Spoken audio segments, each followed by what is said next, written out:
O comunismo no Brasil. Em nosso volume sobre o socialismo, publicado nesta mesma coleção, já nos havíamos proferido, ainda que brevemente, a fase da história do movimento operário brasileiro que antecede a implantação do Partido Comunista em nosso país.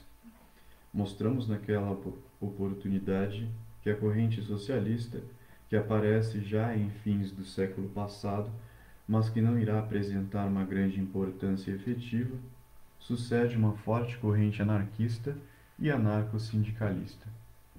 As ideias anarquistas predominaram de maneira clara, no meio proletário brasileiro, principalmente entre 1910 e 1920, determinando as formas de organização e de comportamento político de ainda incipiente classe operária nacional. Assim, o capitalismo, a religião e o Estado eram identificados como seus maiores inimigos e suas formas de organização não admitiam a necessidade do partido político do operariado. As lutas do proletariado deveriam, segundo eles, ser resolvidas pela ação direta, pelas batalhas sindicalistas e pelas greves revolucionárias. A vitória dos comunistas marxistas-leninistas na Revolução Russa de outubro de 1917 vai, evidentemente, refletir no movimento operário brasileiro, nele, introduzindo gradativamente alterações fundamentais. Como sempre, ocorrera, quando da introdução das ideias socialistas em nosso país, ocorre uma defasagem entre o aparecimento dessas ideias no velho continente e sua veiculação no interior de nosso movimento operário. As ideias de Revolução Russa não fogem a esta regra, se bem que, dada a importância capital deste acontecimento, seus efeitos sobre a classe trabalhadora brasileira já possam ser percebidos por volta de 1920. Nesta fase de passagem do anarquismo ao comunismo, o que se pode notar é que os acontecimentos da Rússia geram uma certa confusão no meio dos militantes anarquistas brasileiros. Mesmo sendo contra os partidos políticos e contra a ditadura do proletariado como instrumentos indispensáveis para se alcançar o comunismo, estes militantes viam-se na impossibilidade de negar que fora graças a um partido rigidamente organizado e disciplinado que a classe operária lograra destruir a sociedade burguesa russa, e que apenas um Estado forte, uma ditadura do proletariado, permitia resistir às investidas contra-revolucionárias internas e externas. Otávio Brandão, um anarquista que mais tarde iria optar pelo comunismo, dá-nos um claro exemplo deste fato quando nos diz ao mesmo tempo que todo partido é uma estreiteza. A grandeza do ideal revolucionário não pode ser comportada dentro de ações mesquinhas como partidos e parlamentos, e que nada de panos mornos como parlamentarismo e demais socialismos, com exceção do marxismo, que é genuinamente revolucionário, conduzindo as massas à subversão, como aconteceu com os russos em outubro de 1917. Ora, sabemos que é praticamente impossível tentar compatibilizar a doutrina comunista marxista com a doutrina comunista libertária anarquista. As discussões entre os expoentes máximos destas duas linhas, Marx e Bakunin, no interior da Primeira Internacional e, posteriormente, as discussões entre seus partidários jamais haviam conseguido alcançar esta compatibilidade. Colocados frente a este dilema, muitos militantes anarquistas, dado o sucesso do marxismo-leninismo na Revolução Russa, passaram a achar que o anarquismo era incapaz, seja do ponto de vista teórico, seja do organizacional, de oferecer uma alternativa concreta à sociedade burguesa de então. Com isto, abriu-se a brecha por onde ia penetrar no movimento operário de nosso país a doutrina comunista, na forma concebida por Marx e Lenin, e que levaria ao aparecimento do Partido Comunista no Brasil. O Partido Comunista no Brasil, PCB, Seção Brasileira da Internacional Comunista, Foi fundado em fins de março de 1922 por um grupo composto basicamente por antigos militantes anarquistas, sob a liderança do Astrogildo Pereira. A criação do partido foi resultado do trabalho de divulgação das 21 cláusulas de adesão à Internacional Comunista, que vinha sendo conduzido por Astrogildo desde o ano anterior e que levara à criação de grupos comunistas em algumas capitais estaduais. Como todos os demais partidos comunistas que surgem na esteira da Internacional Comunista, também o Partido Brasileiro aceita como um de seus mais básicos fundamentos a defesa intransigente da Revolução Soviética. Assim, ele aceita sua subordinação integral às diretrizes traçadas pelo Comintern e passa a aplicar disciplinadamente as resoluções deste organismo. Se por um lado a atuação dos comunistas brasileiros era limitada pelas análises da realidade brasileira elaboradas pela Internacional e que, em geral, conforme reconhecem os próprios dirigentes comunistas brasileiros de então, encontravam-se a dezenas de quilômetros daquilo que realmente ocorria em nosso país.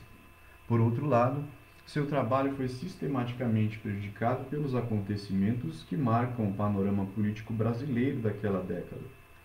Não podemos esquecer-nos de que o aparecimento do Partido Comunista se dá alguns meses antes da eclosão do primeiro movimento revoltoso do ciclo tenentista. A repressão que se abate sobre o país a partir da posse de Arthur Bernardes na presidência, e que na realidade era uma resposta da classe dirigente tradicional aos grupos que a ela se opunham, em nome de uma crescente insatisfação das camadas médias urbanas. Não perdoa o movimento operário tanto de coloração anarquista quanto de cunho comunista. Colocado na ilegalidade pela instauração do estado de sítio que se seguiu no episódio dos 18 do Forte de Copacabana, em julho de 1922, o partido continua o seu trabalho de estruturação e de combate à influência anarquista no movimento operário do país. Os debates eram árduos e por vezes violentos, contribuindo estas divergências, em conjunto com o clima de repressão generalizada, para uma fase de descenso da mobilização política e sindical da classe trabalhadora. É a partir de seu segundo congresso, em 1925, que o Partido Comunista vai se lançar a tarefa de interpretar a realidade do país à luz dos ensinamentos de Marx, Lenin e da Internacional Comunista. Neste congresso, chega-se à conclusão de que a contradição fundamental em nossa sociedade era a luta entre o capitalismo agrário semi-feudal, representado pelo capital inglês, e o capitalismo industrial moderno, representado pelo capital americano. Tomando essa assertiva como base, os comunistas vão desenvolver uma linha teórica que aparece expressa na obra Agrarismo e Industrialização, de Otávio Brandão, o teórico do partido. Brandão dizia que no conflito entre o capital inglês e o americano, erigido como contradição fundamental, melhor seria que a classe trabalhadora impulsionasse a ala defensora do capitalismo moderno para, desta maneira, ajudar a transpor a fase da Revolução Burguesa, estágio necessário para a passagem ao socialismo. A conclusão lógica deste pensamento, que foi adotada como linha do PCB, era a constituição de uma frente ampla, abrigando o proletariado, a pequena burguesia e a alta burguesia industrial, fruto de uma simplificação do método de análise marxista e de uma visão pouco clara da realidade político-social do Brasil. Esta elaboração teórica, que mais tarde vai ser condenada pelo próprio PCB como desvio direitista, ajustava-se magistralmente à tática de frente única que era, na época, preconizada pelo Comintern. Obedecendo a esta política, os comunistas lançam-se pela primeira vez à disputa de um pleito eleitoral. Agindo sob a cobertura da coligação operária, lançam a candidatura de um líder operário para o legislativo da cidade de Santos. Como era de se esperar, este candidato não foi eleito. tendo conquistado 34 votos, aproximadamente 1% do total do eleitorado. Mantendo a mesma tática, o PCB vai concentrar seus esforços na criação de uma organização mais ampla para dar cobertura às suas futuras incisões eleitorais, surgindo assim o Bloco Operário. Paralelamente, os comunistas esboçam as primeiras tentativas de criação de uma Confederação Geral dos Trabalhadores. Em fevereiro de 1927, o PCB aproveita a campanha para as eleições municipais do Rio de Janeiro para promover intensa agitação e propaganda, visando não só a eleição dos candidatos por ele apoiados, mas também o fortalecimento e crescimento do partido.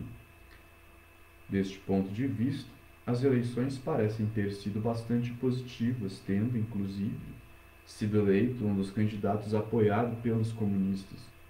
Com o final do governo Bernardes, o fim do estado de sítio e o retorno da vida política do país à normalidade, o Partido Comunista retorna à legalidade em janeiro de 1927. O segundo período de vida legal deste partido não será, no entanto, muito mais longo do que o anterior. Pressionado pelo governo inglês, com quem negociava um empréstimo de vulto, o governo de Washington Luiz, para quem a questão social era uma questão de polícia, faz aprovar uma lei criminal conhecida como Lei Celerada, que objetivava reprimir o movimento operário. Pressionando a opinião pública pela veiculação de notícias sobre supostos planos de revoluções comunistas no país, durante toda a fase em que o projeto de lei encontrava-se em estudos, o governo não tem qualquer dificuldade em fazê-lo aprovar, impondo a volta do PCB à ilegalidade em agosto de 1927. Retornando à política de atuar sob a cobertura de um bloco, o PCB funda o Bloco Operário e Camponês, pretendendo com isso atingir também a grande massa de trabalhadores rurais superexplorados. Ainda dentro de uma perspectiva de frente ampla, o Comitê Central decide enviar um representante à Bolívia para entrar em contato com Luiz Carlos Prestes, líder tenentista e comandante da famosa Coluna Prestes, uma das figuras mais populares do Brasil de então. Astrogildo Pereira, ao encontrar Prestes em seu exílio, forneceu-lhes vasta bibliografia marxista, dando com isto o primeiro passo para a conversão ao marxismo daquele que seria, nas décadas posteriores, o homem mais importante do PCB. Em 1930, dá-se uma mudança radical na linha política seguida pela Internacional Comunista. A direção desta organização concita aos partidos comunistas da América Latina a romperem com a política de frente ampla, classificada agora como direitismo, e a se lançar imediatamente em uma linha de atuação que levasse à hegemonia do movimento revolucionário da classe operária. A ordem era para que se procedesse à sovietização imediata do país, isto é, que se desse ênfase à constituição imediata de sovietes de soldados, camponeses e operários. Na esteira desta nova diretriz de esquerda, cujo sectarismo salta aos olhos, o secretário latino-americano do Comintern, reunido em abril e maio deste mesmo ano, lança uma decidida ofensiva contra a direção do Partido Comunista do Brasil, acusada de desvios pequeno-burgueses e direitistas. Note-se que, entre estes erros, era incluído o da tentativa de maiores contatos com Luiz Carlos Prestes, o Cavaleiro da Esperança. Este sectarismo de esquerda levará o PCB à sua fase dita obreirista, durante a qual ocorrerá a desvalorização de todo elemento do partido que tivesse uma procedência pequeno-burguesa, sem se levar em conta seu passado enquanto militante comunista e seus conhecimentos sobre a ideia de Marx, Engels e Lenin, aliás de extrema utilidade num país onde raras eram as pessoas que possuíam um efetivo conhecimento destas teorias. Em contraposição, procedeu-se a uma supervalorização dos elementos efetivamente operários. Tratava-se de uma valorização absoluta. Qualquer elemento operário, independentemente de sua capacidade teórica ou militante, era melhor que qualquer elemento pequeno-burguês, pelo simples fato de ser um real membro da classe operária. Com isto, Importantes dirigentes são afastados por serem qualificados de culpados dos erros anteriores. Os pequenos burgueses, sobretudo os intelectuais, perdem seus cargos diretivos para não mais poderem exercer sua influência nefasta sobre o partido da classe operária. O secretário-geral e fundador do PCB, Astrogildo Pereira, ele próprio considerado culpado da trajetória anterior e já tendo feito sua autocrítica, comanda a aplicação em nosso país dessa nova linha do Comintern. Pouco tempo mais tarde, ele próprio vai ser uma das vítimas da nova política, perdendo seus cargos nos comitês diretivos. Enquanto o Partido Comunista debatia-se nesta reestruturação de seus órgãos de direção, o país passava a viver a intensa agitação da campanha presidencial de Getúlio Vargas pela Aliança Liberal, que antecedeu a Revolução de 1930. À medida que se aproximava a deflagração da Revolução, que levaria Vargas, apoiado pelos tenentes e pela oligarquia dissidente, ao poder, o mais importante líder tenentista ia completando sua trajetória rumo ao marxismo, deixando transparecer sua nova posição ideológica em maio de 1930. No Manifesto de Maio, Prestes classifica a disputa pelo poder que se cristalizará na oposição da Aliança Liberal ao governo oligárquico, como mera luta entre oligarquias ligadas aos capitalistas de duas nações imperialistas diferentes, a Inglaterra e os Estados Unidos. Para Prestes, a verdadeira Revolução Brasileira só poderia ser fruto da luta da massa oprimida de proletariados e camponeses. Sua proposição era a criação de uma Liga de Ação Revolucionária que agregasse todas as forças revolucionárias do país. Evidentemente, a reação das classes conservadoras que se encontravam no poder foi imediata e ampla, traduzindo-se por uma avalanche de pronunciamentos contra a doutrina comunista, objetivando neutralizar o pronunciamento de uma das figuras mais populares do país. Também os membros da Aliança Liberal oposicionista, que durante meses haviam tentado ganhar Prestes para sua causa, reagiram imediatamente contra este pronunciamento, pois temiam os efeitos das ideias expostas pelo Cavaleiro da Esperança, sobre seu esquema militar composto basicamente por tenentistas, ex-comandados de Luiz Carlos Prestes. Cabe aqui ressaltar que a reação do Partido Comunista não foi menos imediata e nem menos violenta do que as reações da burguesia e da oligarquia, empenhado em sua luta contra os desvios pequeno-burgueses. O PCB ataca resolutamente o Manifesto de Prestes, mesmo reconhecendo-lhe méritos do que dizia respeito à análise da situação interna do país. Os comunistas dirigem a sua crítica no sentido de mostrar que a revolução a qual Prestes se referia só poderia ser feita sob o comando do partido da classe operária, ou seja, do próprio PCB. A aplicação dogmática pelo PCB da nova linha da Internacional Comunista impede, contanto, que este partido proponha aquilo que Prestes, aparentemente baseado na linha seguida até 1930, esperava que fosse feito: a abertura de uma frente ampla revolucionária que incluísse a LAR, ou o PCB.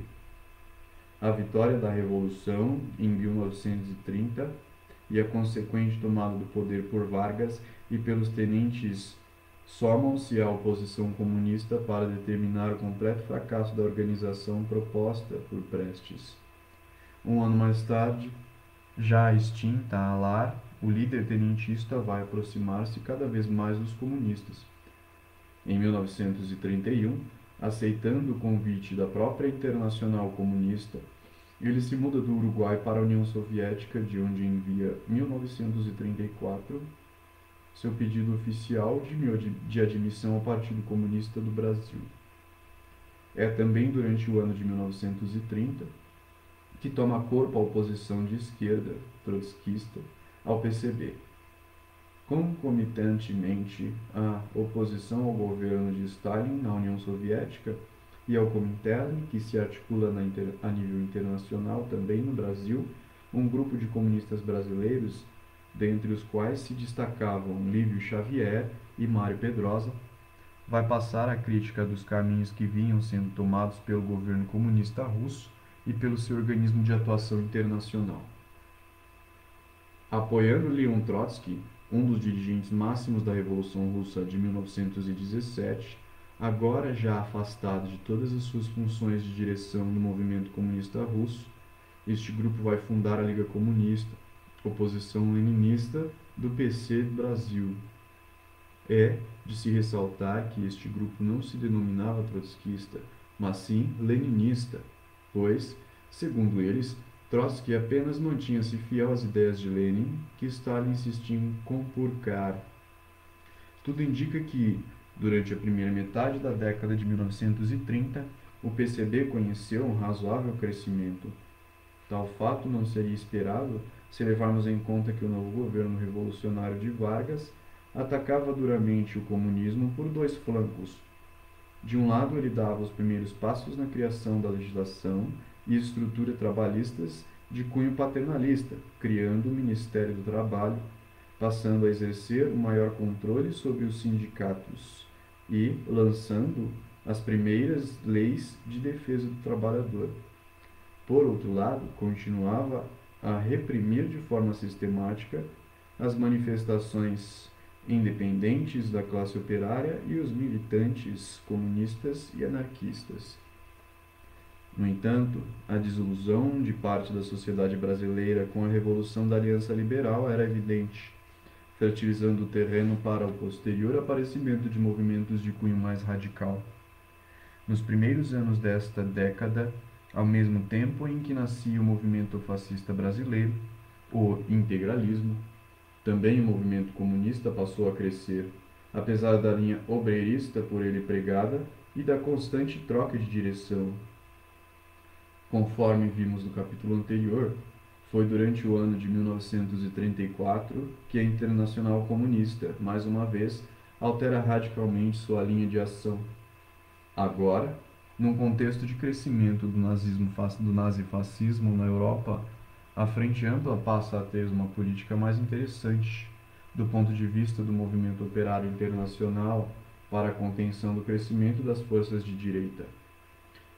Desta maneira, a Frente Ampla volta a ser, novamente, a política oficial do Comintern, a ser seguida pelos partidos comunistas de todo o mundo. A adoção desta nova diretriz implicou, com toda certeza, choque entre diferentes facções da direção do Comintern. Consta que o grupo derrotado conseguiu impor que, em alguns países, se tentasse utilizar a estratégia de frente ampla para o desencadeamento de um processo revolucionário.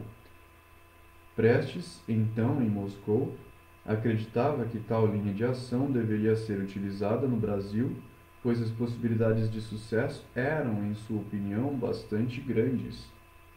Aplicada no Brasil, a diretriz da Frente Antifascista tomou, em 1935, o nome da Aliança Nacional Libertadora ANL. O crescimento da ANL foi, sem dúvida, um dos maiores sucessos de um movimento de massas no país, aglutinando toda a oposição democrática do país, impulsionada pelo Partido Comunista, tendo como presidente de honra o carismático Luiz Carlos Prestes e exercendo um notável fascínio sobre o proletariado e as camadas médias urbanas. A ANL se transformou em poucos meses num dos mais poderosos agrupamentos políticos do país. Aproveitando-se das violentas declarações de Prestes contra seu governo, Getúlio Vargas vai rapidamente dar combate a tão poderoso inimigo, colocando-o na ilegalidade. Com isto, a ANL vai perder grande parte de seus membros, nela permanecendo basicamente os elementos comunistas que vão, em seguida, se lançar à revolta armada, que eclode em novembro de 1935.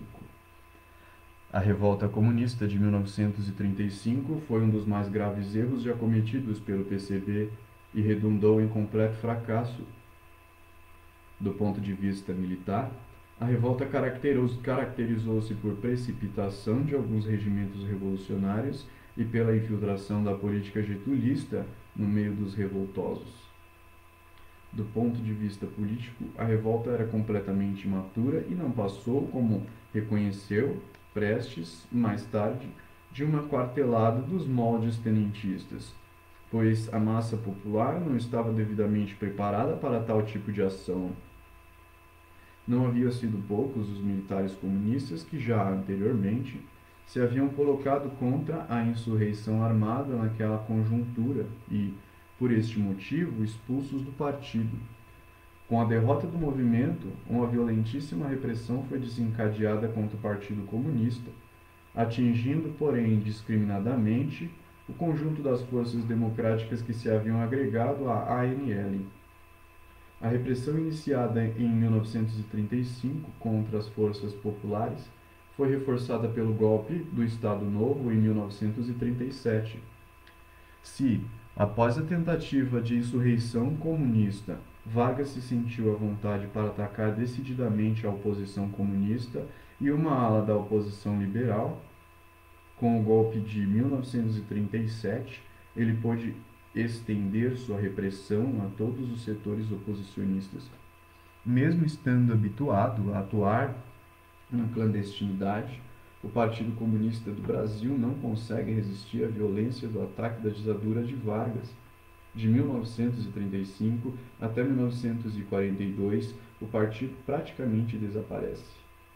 Elementos comunistas continuam a atuar a nível local, mas a estrutura centralizada e disciplinada do PCB desaparece. A partir de 1942, vai ressurgir lentamente o trabalho comunista, aproveitando o aparecimento de um incipiente movimento de opinião pública favorável à entrada do Brasil na guerra ao lado dos aliados.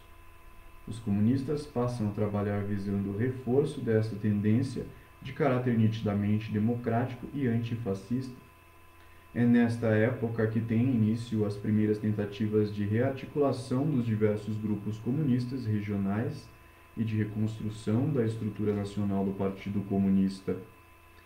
3 grupos sobressaíam-se: o Grupo Baiano, radicado em São Paulo, o Grupo Carioca da Comissão Nacional de Organização Provisória, CNOP, e o Grupo Paulista.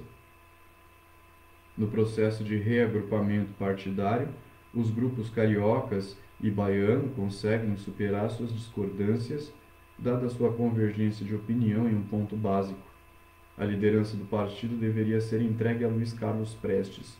Já o governo paulista acreditava que tanto a eleição do secretário geral quanto a escolha dos membros do Comitê Central do PCB deveria ser o resultado de um processo democrático só concretizável com a realização de um congresso do PCB, o mais cedo possível.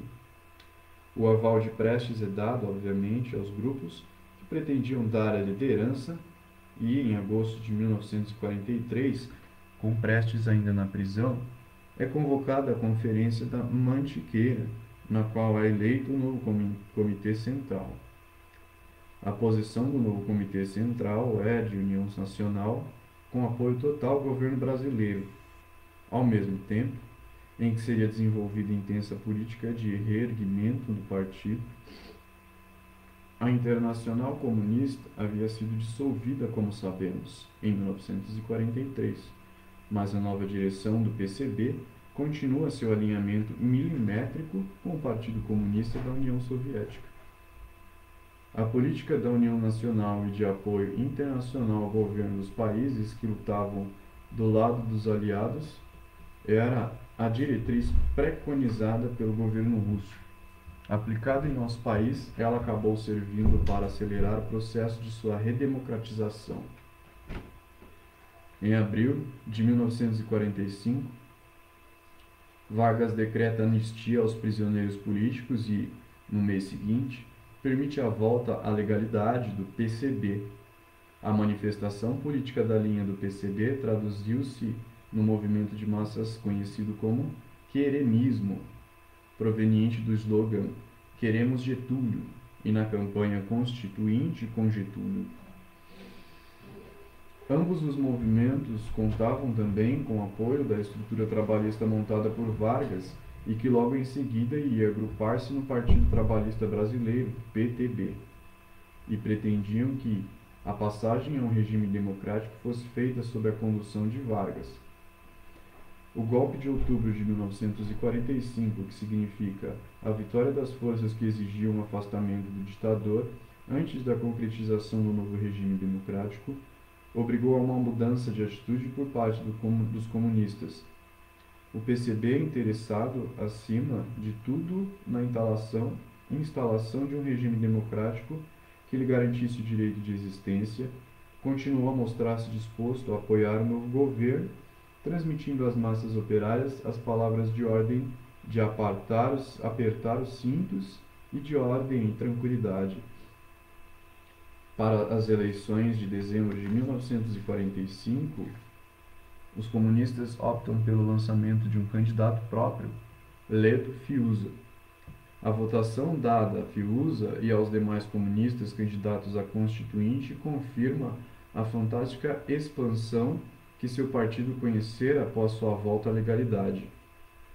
No cômputo geral, o PCB aparece como o terceiro partido brasileiro, conseguindo uma média de 10% dos votos. Após as eleições do Partido Comunista, continuou a tentar manter sua posição do Partido da Ordem, tentando conter as possíveis radicalizações do movimento operário. A conjuntura de redemocratização, no entanto, trouxera à tona reivindicações da classe operária que vinham sendo sufocadas há anos. Em dezembro de 1945, tem início um surto grevista que tomará conta do país até março do ano seguinte. A massa operária suplanta aquela que deveria ser sua vanguarda, preocupado em mostrar-se um partido da ordem, tenta inicialmente opor-se a greves evidentemente legítimas, pedindo à classe operária que agisse com calma para permitir a consolidação do regime democrático. Impossibilitado de conter o movimento, o PCB vai, a partir de janeiro, reconhecer o caráter legítimo das greves, recusando-se, contudo, sempre a assumir a responsabilidade e a conduzir os movimentos. Nesta ambiguidade, o partido perde terreno tanto no seio da classe operária quanto no terreno do sistema político.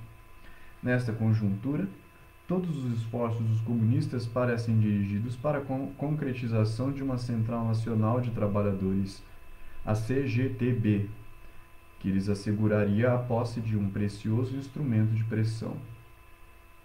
No entanto, as circunstâncias externas e internas contribuem para minar cada vez mais a posição do PCB nesta sua curta fase de legalidade.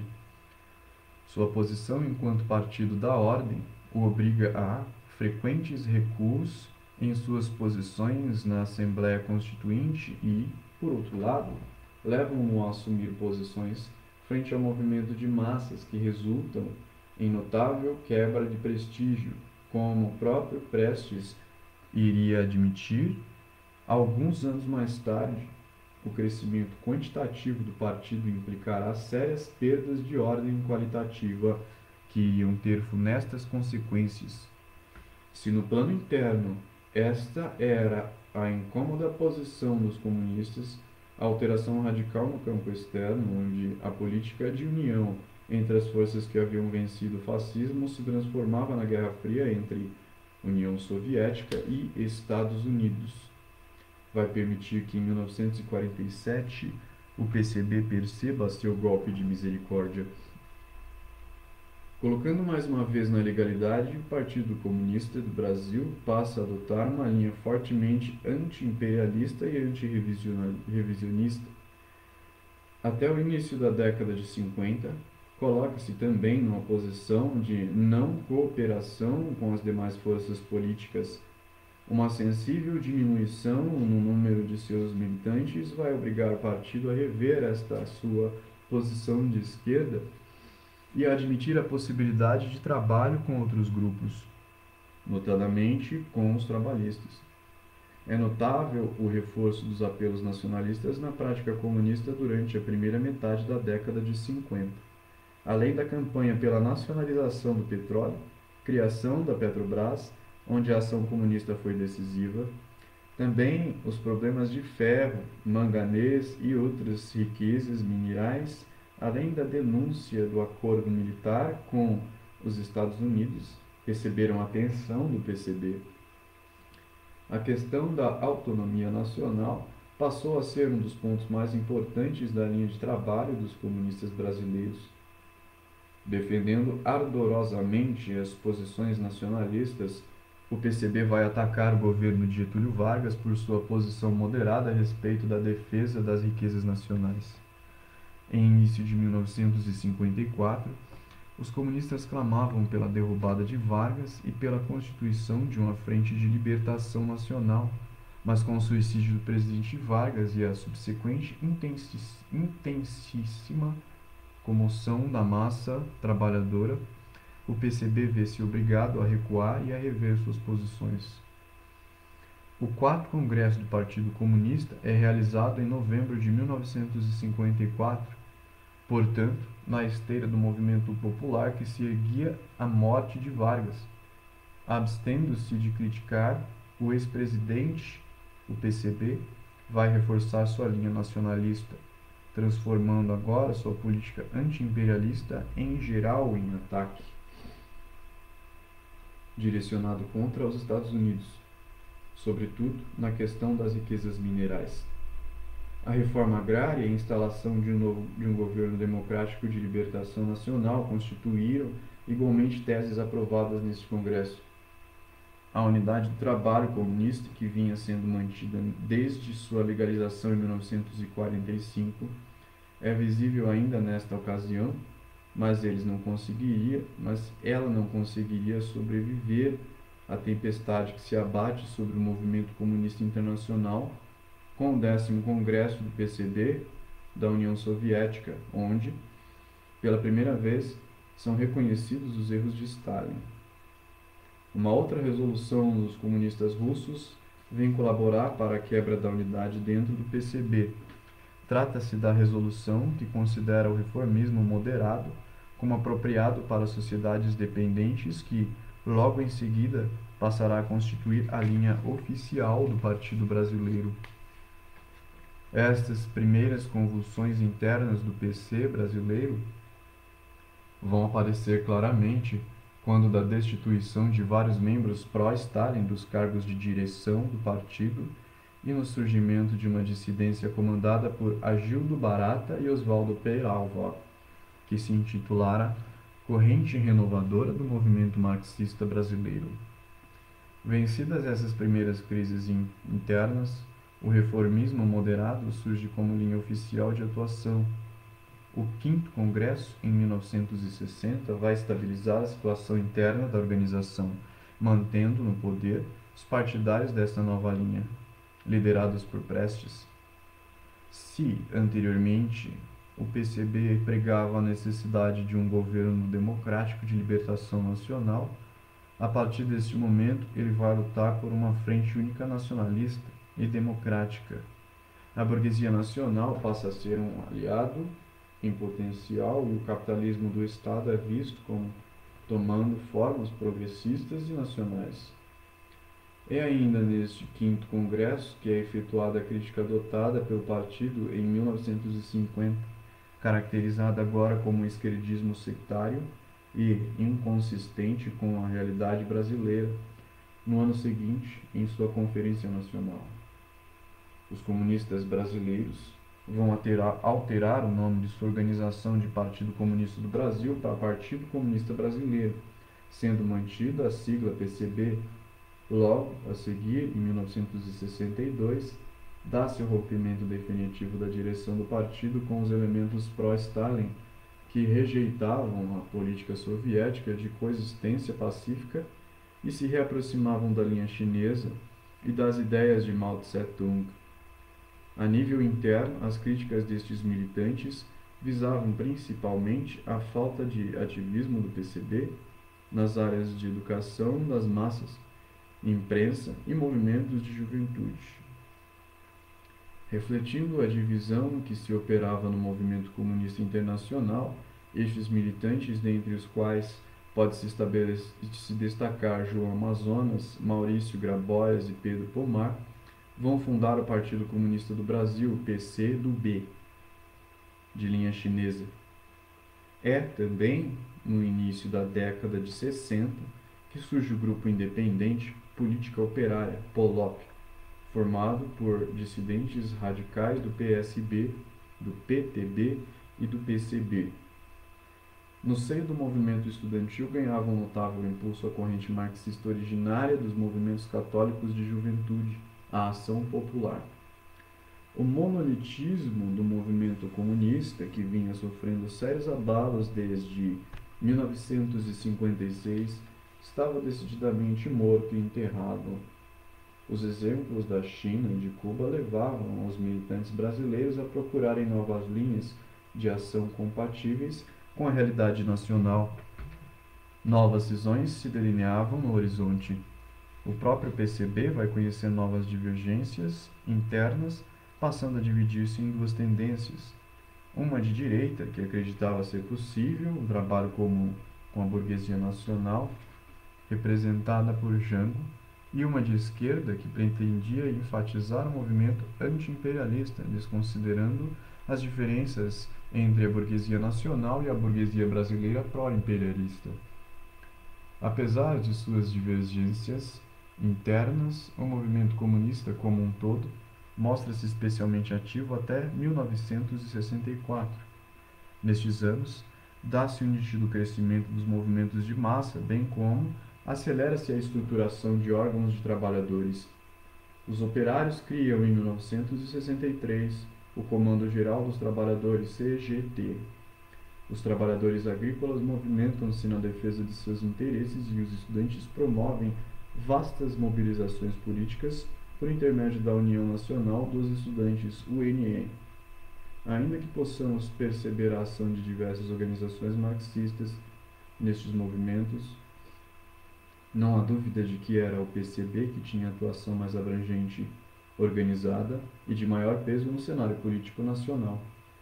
Com a radicalização política que toma conta do país às vésperas do golpe militar de 1964, o Partido Comunista Brasileiro, conforme reconhecerá o próprio Prestes, comete uma série de erros frutos de uma visão oportunista de esquerda, pois não acompanharam com a necessária atenção a evolução da situação concreta em nosso país, sobreestimando suas próprias forças e subestimando a de seus inimigos, com o advento do regime militar e o advento de um anticomunismo generalizado por parte das autoridades, o movimento comunista passa a sofrer pesada repressão.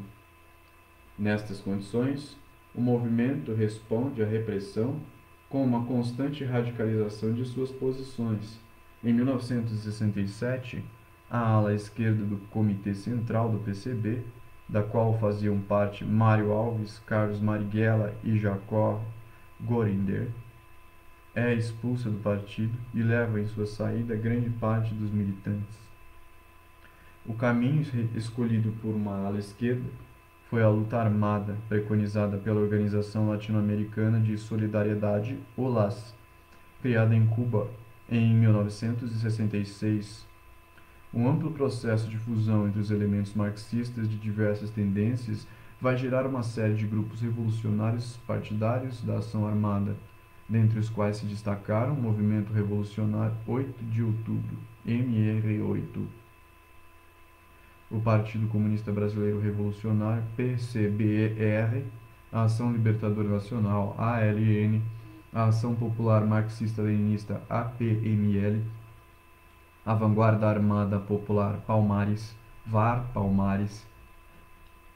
A dimensão da repressão governamental, somada à evidência da inviabilidade da aplicação prática da teoria do foco guerrilheiro como desencadeador de um processo revolucionário de massa em nosso país, acabam por determinar a integração destes grupos. Em algumas dessas organizações, APML e MR8, por exemplo, o recuo desencadeou processos de autocrítica que as levou a admitir o erro da tática anteriormente aplicada e a optar pela tarefa paciente de construção de um partido revolucionário fundado na grande massa de trabalhadores brasileiros, Ao que se sabe, essas duas organizações, o PCB e o PCdoB, constituem as maiores agremiações comunistas a atuarem hoje na ilegalidade em nosso país.